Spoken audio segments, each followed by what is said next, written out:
অবিশ্বাস্য ঘটনা। আজহারি কি বললেন যে দেশের ভবিষ্যৎ বদলে দিতে পারে?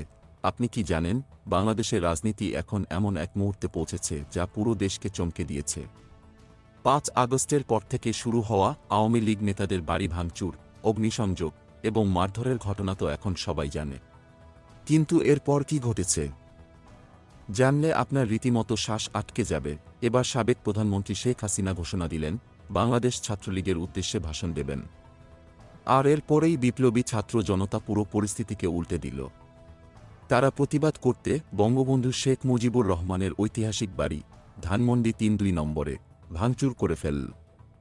এই ভয়াবহ পরিস্থিতিতে দেশের এক জনপ্রিয় ইসলামী বক্তা মাওলানা মিজানুর রহমান আজহারি এসে এক চমকপ্রদ বার্তা দিলেন।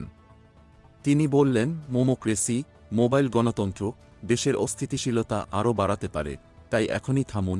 এমন অবাক করা বক্তব্যের পর তিনি আরেকটি অগ্নিজরা আহ্বান জানিয়ে লিখলেন, লেটস রিবিল্ড আওয়ার নেশন, এবং সাথে একটি হ্যান্ডশেকের ইমোজি যুক্ত করে দিলেন।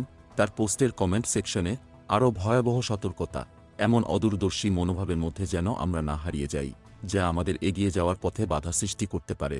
আজহারের এই সতর্কতা দেশের জন্য একটি গুরুত্বপূর্ণ চ্যালেঞ্জ হয়ে দাঁড়িয়েছে। শান্ত থাকতে পারলেই দেশের অস্থিতিশীল পরিস্থিতি থেকে আমরা রক্ষা পেতে পারি, এই বলার মধ্যেই রয়েছে তার গভীর বার্তা।